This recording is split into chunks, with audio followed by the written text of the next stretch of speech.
Jasmine Carter sat on the edge of her bed, running her fingers over the silk of the new dress she had bought. Months ago, a dress she never got to wear. It was deep emerald, the color Ethan once said looked breathtaking on her. But the tag was still on, untouched, a reminder of all the events she had been told she shouldn't attend. Ethan Bell, her husband, was a man known for his charm and polished speeches and flawless public image. He loved expensive suits, shiny cufflinks, and being admired. He was the type of man people noticed when he entered a room. Jasmine, however, was the type people never got a chance to see. Every time Ethan had a business gala or corporate dinner, he kissed her forehead, smiled, and said, "Babe, these events are boring. You'd hate them." Or, "It's just work stuff. Not fun at all." Or his favorite excuse, "You wouldn't feel comfortable there. I'm protecting you." But Jasmine wasn't a child.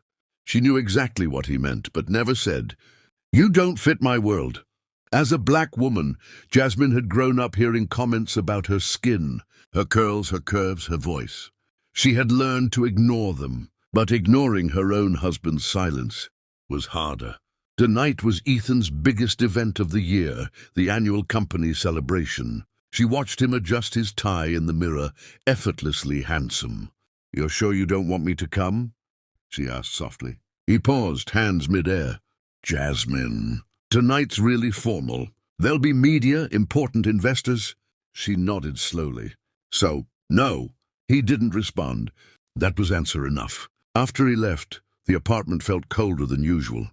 Jasmine walked into the kitchen, and that's when she noticed it, an invitation card on the counter. Her eyes locked onto the shiny lettering, "Mr. Ethan Bell +1. But the +1 had been crossed out with a black pen. Quickly, quietly, purposefully. A sting ran through her chest, sharper than any insult she had ever heard. He hadn't forgotten to invite her.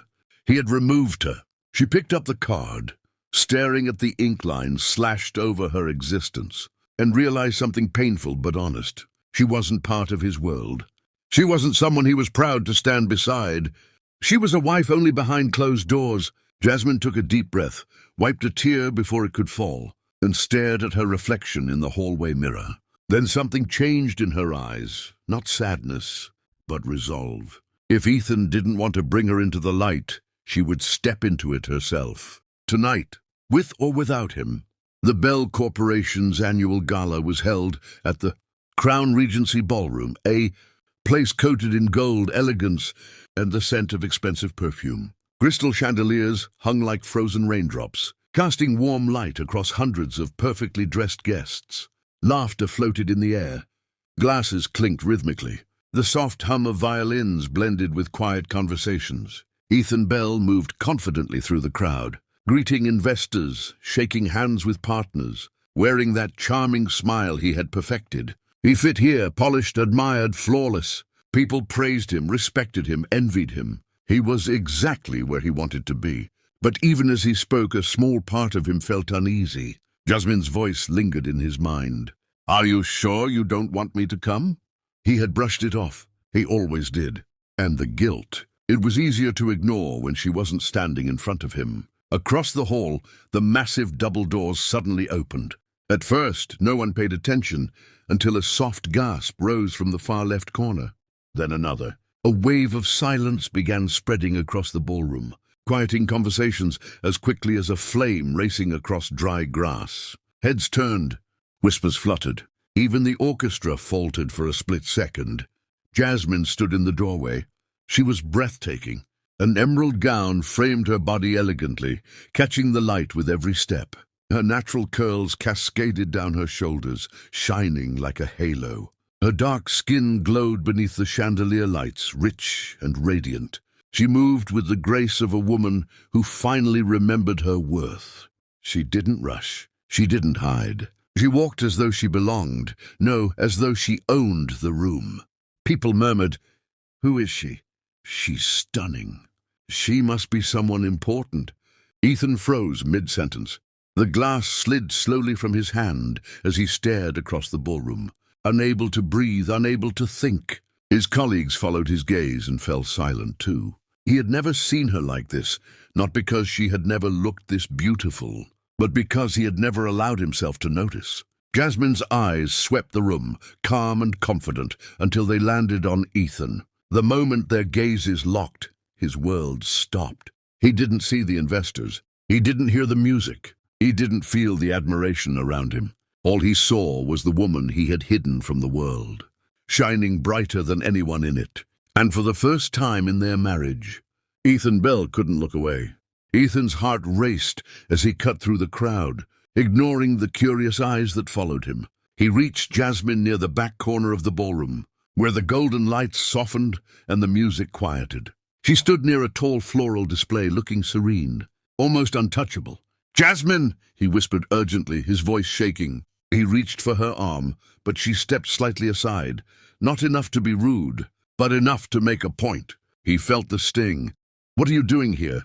he asked, trying to mask his panic with a smile. His colleagues were already looking their way, whispering more than before. Jasmine tilted her head, her expression calm yet cutting. "I came to see the world you never wanted me to be part of." "That's not fair," Ethan whispered, glancing nervously around.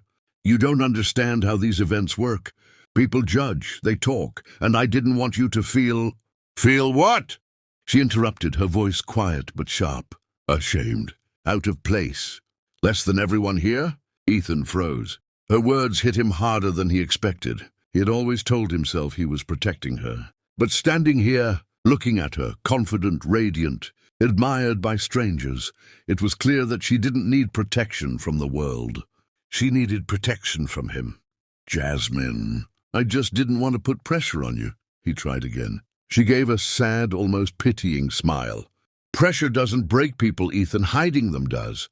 He swallowed, guilt rising in his chest like a heavy tide. Around them, people pretended not to listen, but their glances were obvious. Ethan's boss even nudged a colleague, curious about the beautiful woman drawing all the attention. Jasmine lowered her voice. "You built a life with me inside four walls, but outside, I'm a stranger. You show off your success, your career, your image, everything except your own wife." Her eyes glistened, not with weakness, but with years of unspoken pain. "I loved you so loudly," she continued, "but you loved me quietly, only in private, only where no one else could see." Ethan felt his throat tighten. He wanted to reach for her again, to explain, to undo the years of choices he now regretted. But he knew words weren't enough.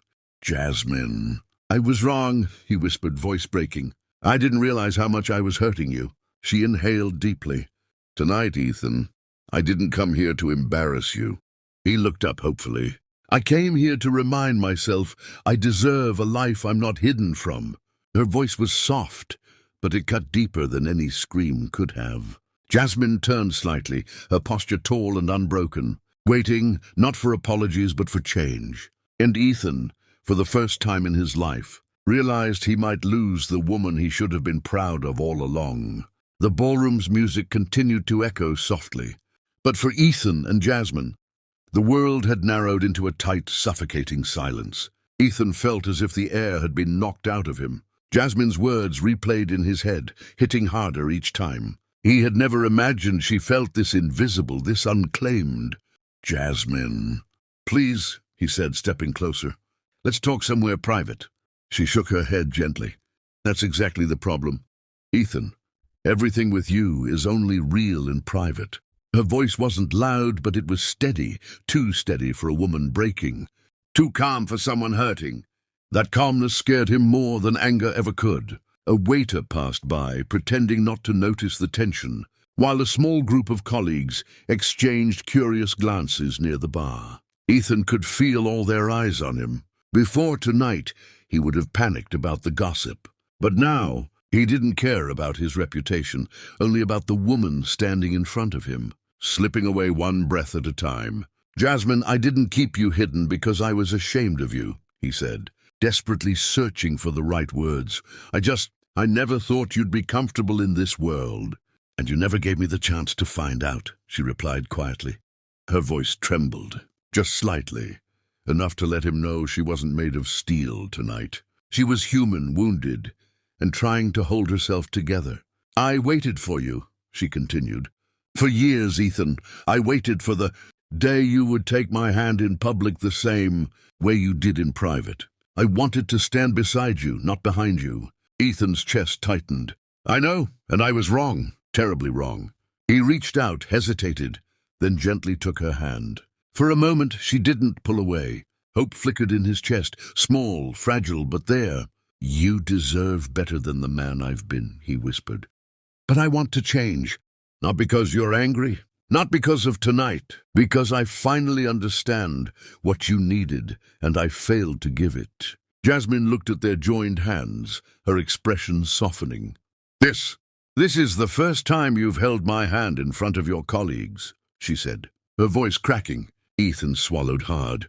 Then let it be the first of many if you'll let me try.